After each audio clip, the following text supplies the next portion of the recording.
الله محمد بن عبد الله وعلى آله وصحبه ومن والاه وبعد. إن الكلام لفي فؤادي وإنما جعل اللسان على الفؤاد دليلا.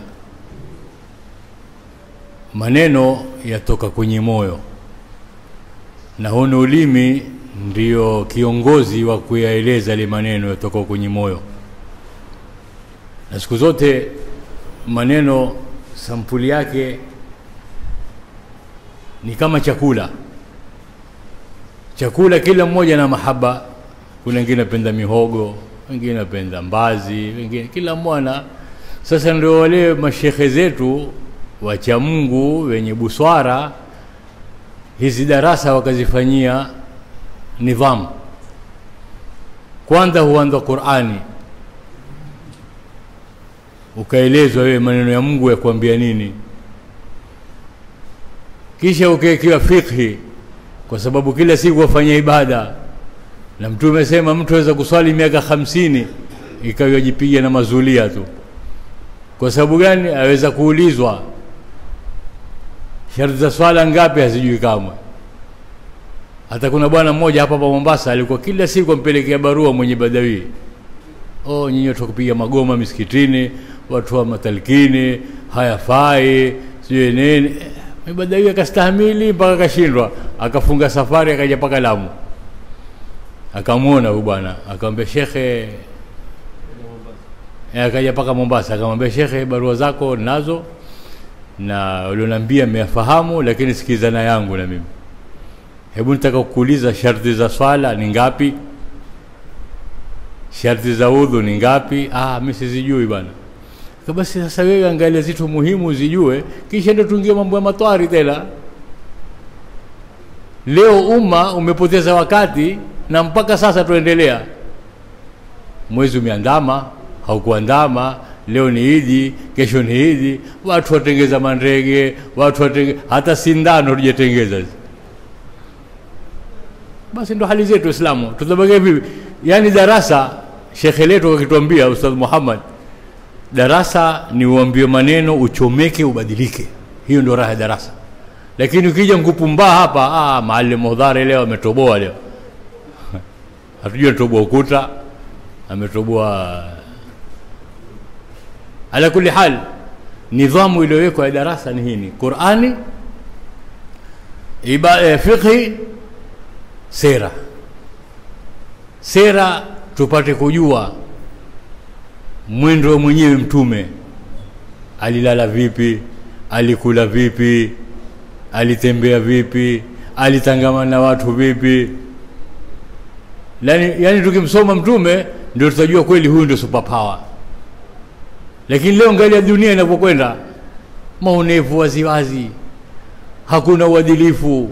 Wallahi sengine angalia TV paka waifunga, wasikia dhiki. Zijana zitoto pijo mabomu, wateswa na ndaa. Uadilifu uko wapi? Dunia ni hini. Sisi wenyewe tunye kuja madarasani tuna matafashi yetu, tuna madhiki zetu, tuna mambo yetu yametujaa kwenye koo zetu, kwenye nyoyo zetu, hatujitambui. Hapa tumetajiwa mambo ya kutoa. Mpaka katoka kile chama one shilling foundation. Kila Muislamu akaenda Juma katoka shilingi tu, lakini Kenya nzima mfano. Kisha zikakusanywa, kukaangaliwa kuna mayatima wangapi wasaidiwe. Sisi matatizo hatuna nidhamu, tuishi kibahati tu.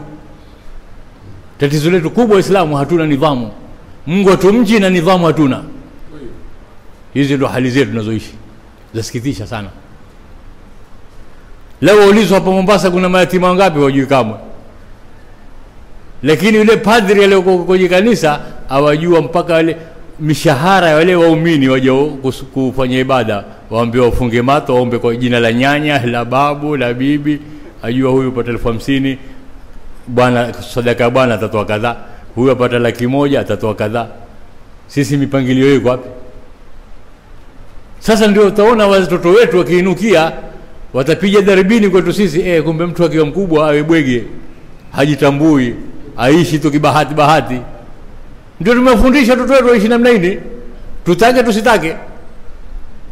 Hebu mtu anambie nyumba gani ya Kiislamu ina nidhamu ya dini kwa wakati wetu tulionao? Na Mtume alisema itakuja wakati mtu kushika dini kama kuliweka kala moto kwenye kitanga cha mkono. Angalia maneno ya Mtume alipokuwa makali. Dini yetu pengine ikizidi Ramadhani tutakuja madarasani tusikize, tuwe raia watiifu. Utamwona mtu ameshika tasbih utafikiri kandili. Au mtu utamwona amekuvalia mahagali siku za Ramadhani, wengine wakavaa maziemba, shekhe mkubwa ikitoka Ramadhani kiemba tosha bala watanrudi maskani yangu. Kwa hivyo tumehimizwa kutoa, na tumekuwa mabakhili wengi sana. Hata kuna bakhili mmoja aliwaambia vijana zake watatu, je, akija mgeni hapa ataka chakula tutamkaribisha namna gani? Kila mmoja anionyesha ubakhili wake. Yule wa kwanza akasema akiingia akisikia kugongwa chakula ndakiregesha jikoni. Hujafanya kitu wewe.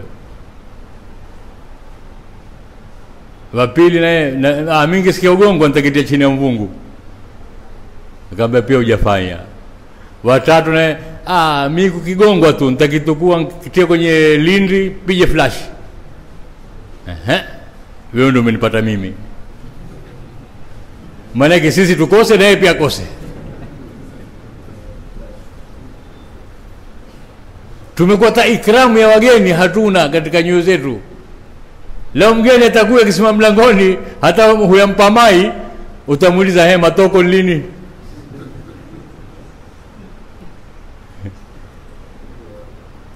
Na wewe mwenye kukaribishwa sio sakili, mna kuna wengine kukaribishwa hapa nishafika mimi ndio siondoki tena. Utaketi tena ukiulizwa namna gani tukusaidia nini, tukupe chakula gani? Mimi barnamiji yangu bana asubuhi mpaka mpatelee chai heavy na mahamri kwa mbazi, na saa 4 mbale mpate glasi ya juice na bajia bite zile, na daktari ameniambia bana situmie mtele yote isipokuwa pishori, na kitoweo changu bana ima samaki ama ni kuku, ng'ombe na mbuzi hawanifai. Umtia hasara yule mwenye nyumba. Na saa 10 una chai ya kuvunda kitwa wala kivundiki kitwa. Usiku na maji utawasakilisha watu mpaka watu wakuone huyu bana amekuwa kutuua hapa. Yule mmoja alitia nanga kwenye nyumba mpaka mwenye nyumba akamwambia bana wewe utaondoka lini? Akamwambia mimi niko hapa paka pendapo Mungu. Yaani nitakufa hapa mimi. Na hasara za sanda na ubao mtatoa nyinyi. Kutoa ni kitu kikubwa sana. Angalia Mwenyezi Mungu kule kutoa mpaka amesema wakati wa Mtume msizungumze na Mtume mpaka mutoe. Angalia cheo cha Mtume huko. Sallu ala nabi. Sayyidina Ali peke yake ndio alofanya hilo. Karamallahu wajahu. Kisha Mwenyezi Mungu akaona hawawezi, akaondoshia basi msitoe tena. Maana kila saa akimsumbua Mtume, ya Rasulullah, humnenesha mpaka Mwenyezi Mungu akamwambia usiende mbele Mtume mpaka mtoe chochote mwanzo. Cheo cha Mtume mpaka sasa chaendelea, ni sisi Waislamu tu hatujakithamini.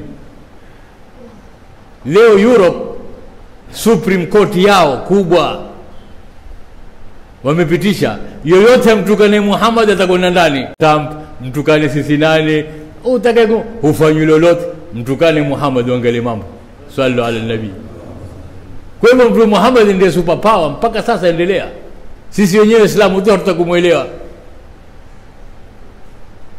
Tajiri mmoja alikuwa na kijana chake mtumishi akiitwa Muhammad.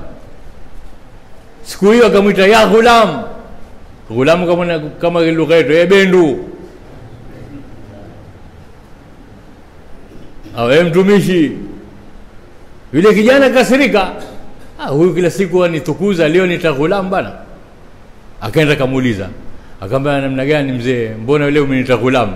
Na siku zote unaniita Muhammad. Kambe pale nikikuita Muhammad huwa naudhu kisha humswalia kabisa. Raha yangu mimi nakuita Muhammad na kukumbuka jina la mtume wetu kisha nasema Allahumma salli wa sallim alayhi. Lakini sasa nilipokuita Ghulam ilikuwa sina udhu. Nikaona haya kuita Muhammad ngele imani na mahaba ya watu waliompenda mtume. Leo sisi tupenda zitu, tupenda ziumbe, tuwanyenyekea ziumbe. Lazima tuwadhalifu, lazima tutukane, tutamkule magaidi al-Shabab, al-Qaida, al-Qaima, zote sisi. Hizi zote hakuna bana, ni zitu za kutoa adhabu sisi. Waislamu mko waoga. Muislamu leo muogopa Muislamu mwenzake. Nitazungumza maneno atatoka Muislamu aenda kaembe serikali. Fulani bana leo akuibakisha serikali, amechapa kweli kweli. Huyo tukuliwe maskini, hakuna tena cha darasa. Hizi ndo hali tunazoishi. Sasa kila mmoja hapa alikuja darasani ana siku yake atakufa. Kama ulivyokuwa hujui utakuja lini na kuondoka hujui utaondoka lini. Sasa kitu kitakanacho jitayarishe. Kutoa ni moyo. Angalia Rais Magufuli. Niona mwenyewe kwenye YouTube anavotoa. Mwaka jana Ramadhani alisimama msikiti wa Ijumaa mkubwa wa Dar es Salaam. Kila atokae ndovu senti yani azimwaga. Tena atoka mkono wake awapa Waislamu. Leo ni tajiri gani aliyofanya hilo? Akifanya atashikwa koo. Watu watamwata. Huyu rais kama huyu atakaombe Mungu asilimu. Amefanya mambo ambayo kwamba Waislamu wenyewe hawajafanya. Jaji mwanamke. Jaji mwanamke amewata kuhukumu aliposikia adhani akaenda kaswali. Akaenda akaelezewa rais. Akasema huyo ndo nimtafutaye mimi, ndio atakuwa jaji mkubwa kwa sababu ametunga dini yake. Amemtunga Mwenyezi Mungu. Amekuwa mkubwa kwa kitendo cha kusikia adhani akafunga kesi. Leo tuna majaji wangapi sisi Waislamu waweza kufanya hilo? Sisi Waislamu wenda kwenye semina tukasikia mwadhini tunasikia nyamaza bana mwadhini, lakini kwenda kuswali hatuendi. Tabaki pale pale tuengojea pilau na kuramba. Kishtuka tumerambwa sisi.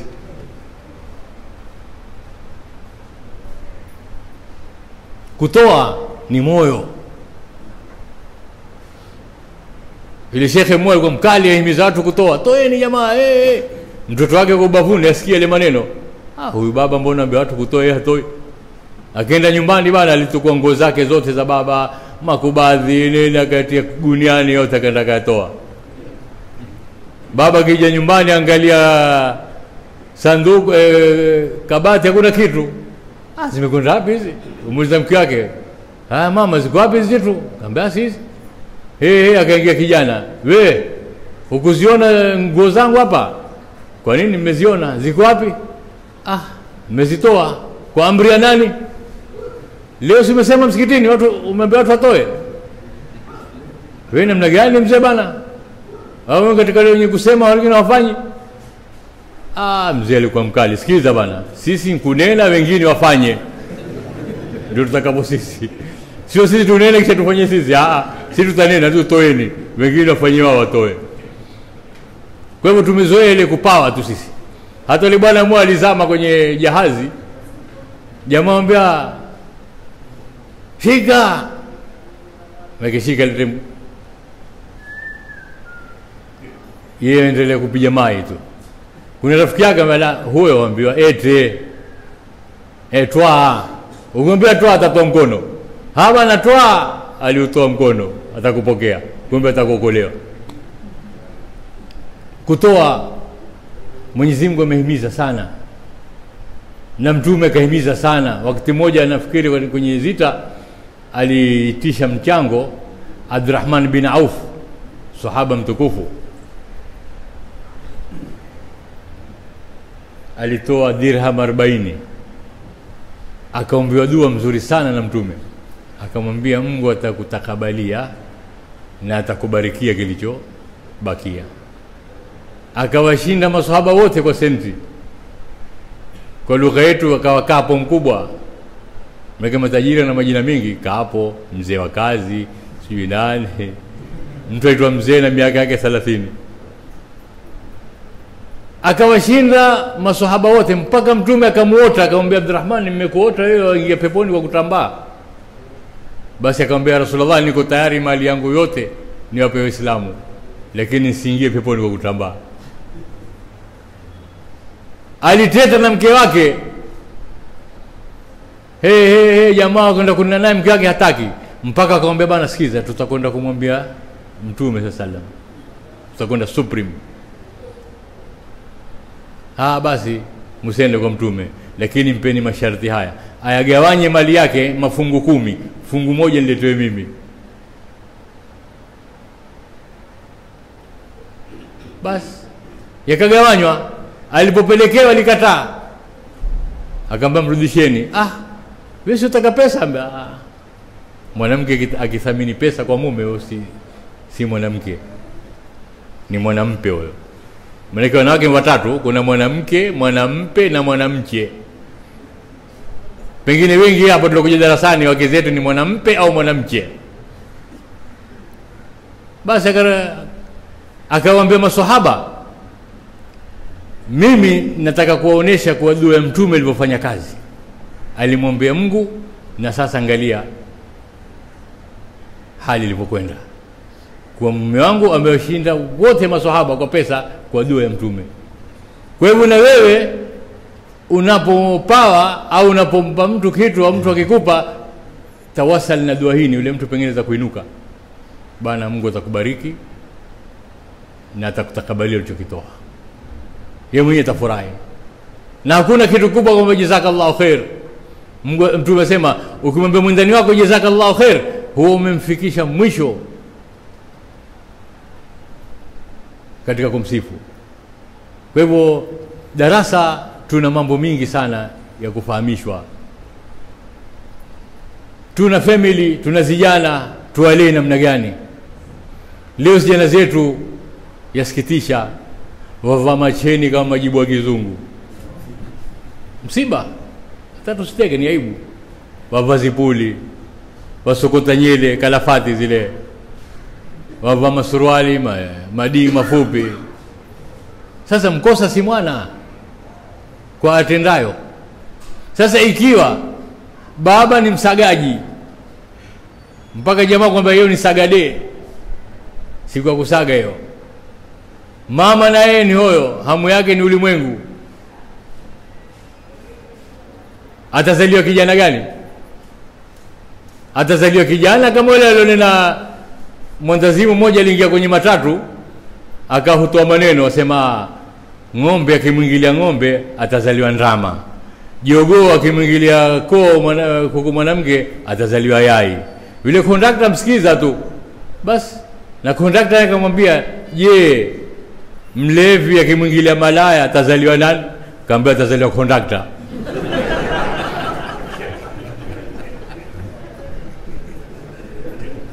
Yote nini ndio ufidhuli kutaka kujua mambo. Wewe umemwona mwandazimu, hata linatakalo. Lakini unakutoa ufidhuli yako umelipata. Mlevi akimwingilia malaya atazaliwa kondakta. Ala kulli hal, turekebisheni majumba yetu. Ikitoka Ramadhani tuengawa hatuyambo, lakini tusumbuliwa. Wewe za kuishi na mwanamke, mke haswali hata hukasiriki. Bora utakasirika akichelewa kupika chakula. Yule bwana mmoja alikuwa na mke wake, akakila siku humtoa roho wala hazikwi, hutolewa roho tu yeye. Basi siku hizo zimempanda, bana sikiza bana, nimekuona umezidi, utakwenda kwenu sasa. Funganya nguo zako ende zako kwenu. Mwanamke akaanza funganya, mara simu imelia. Ameweka loudspeaker. Alopiga nani? Mbaba. Habari gani kijana wangu? Salama mzima, nakutamani bana, na habari mzuri nitakukupa. habari gani? Fahali usikiza ndani, atakusikia hiyo habari nzuri. Habari gani? Ile ardhi yangu bana imepata bei, nimepata senti mzuri sana, nimeona nikuete na wewe milioni 10. Fahali kanena nitazikosa hizi. Hai nana, namna gani? Endelea kufunganya mimi. Kisha ndao zangu ambia sikiza bana, wewe kunielewa lugha yangu. Nimekwambia kusanya hizo nguo nikufulie. Tangu lini taanda wewe kufulia? Kumbe mzisikia milioni 10. Darasa kama tunapokariri kunena ni mahali hapa, ndio madrasa yako wewe kutengezwa kinofu ambacho kwamba hata robo kilo kisikili. Moyo huno robo kilo usikili, lakini mwili wako kilo 80. Wote wakontroliwa na moyo. Moyo kwambia nenda darasani, utakwenda. Nenda ukalale, nenda angalie TV, nenda katembee, unalo gari lako zuri, tia maraundi upomboze saumu. Saumu sikupumbazwa bwana. Saumu ni kuitia adabu nafsi. Ukiketi hapa ndio umetengeza nafsi wewe. Lakini kama ungeangalia wanawake, sio mwangalia nani, wale na mbopuzi wasengenya na umefunga. Na kufunga ni kuifunga nafsi. Upambane nayo, challenge. Angalia asoko Muislamu amekwenda kugundua saumu ina siri gani kwa binadamu. Asema binadamu anapoketi baada masaa 6 kuna vidudu fulani vazaliwa kwenye mwili wake. Hivi vidudu ndio vamuhifadhi na maradhi. Sasa mtu akifunga yupata mara 2, zazaliwa mara 2 vidudu kama hivi. Lakini utalamika, bana safari bana nimezidi kukonda bana.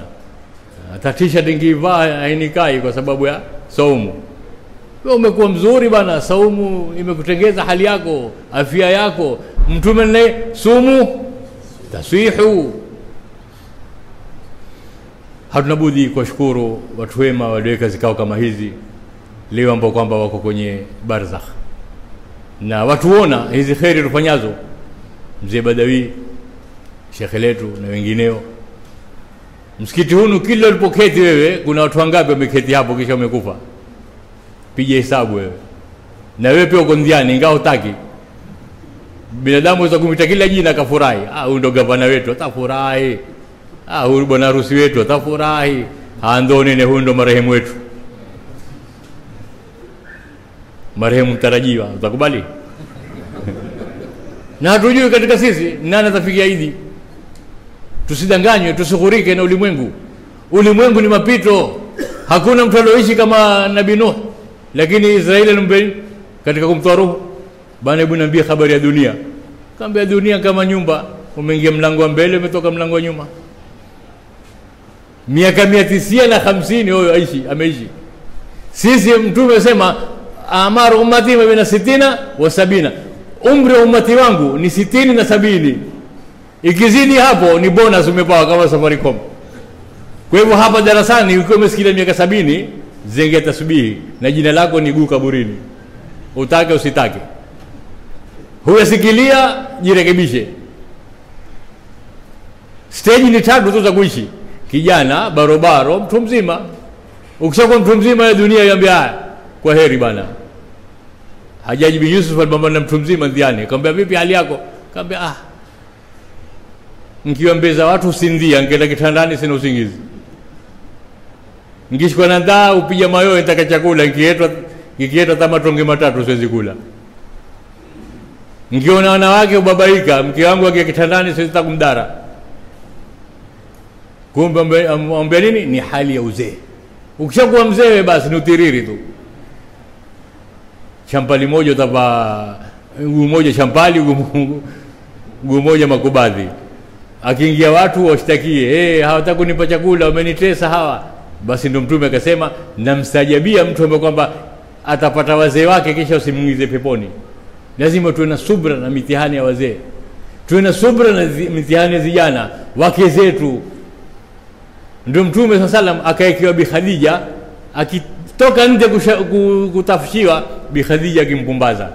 Na nje akimuhamini ami yake Abu Talib, baba yake Sayyidina Ali.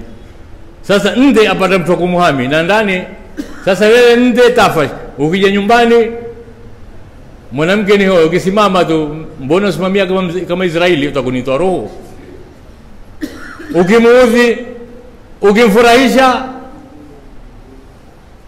atakuita darling, honey, baby. Ukimkasirisha hata kwenye simu atafuta jina lako andike Mwanga au andike Hasidi. Mwenyezi Mungu atupe kila la kheri. Mwenyezi Mungu muhifadhi ndugu yetu, mwalimu wetu Maalim Muhdhar kwa kazi hii na jukumu la wazee wetu kwa kuendesha darasa kama hili. Kwa hivyo Mwenyezi Mungu ampe afya, amzidishie umri wa taa, ampe husnul khatima, ampe maelewano yeye na Waislamu wote, na sisi inshallah Mungu atupe kila la kheri. Kwa 10 la itqu minan nar, Mwenyezi Mungu atutoe huru na moto, atusamehe makosa yetu, atupe husnul khatima, atupe afya na atusamehe kila tulomkosea kuanzia Ramadhani mpaka sasa. Ya Rabbi, kwa ukarimu wako tusamehe makosa yetu. Assalamu alaykum wa rahmatullahi. La ilaha illa Allah azimul halim.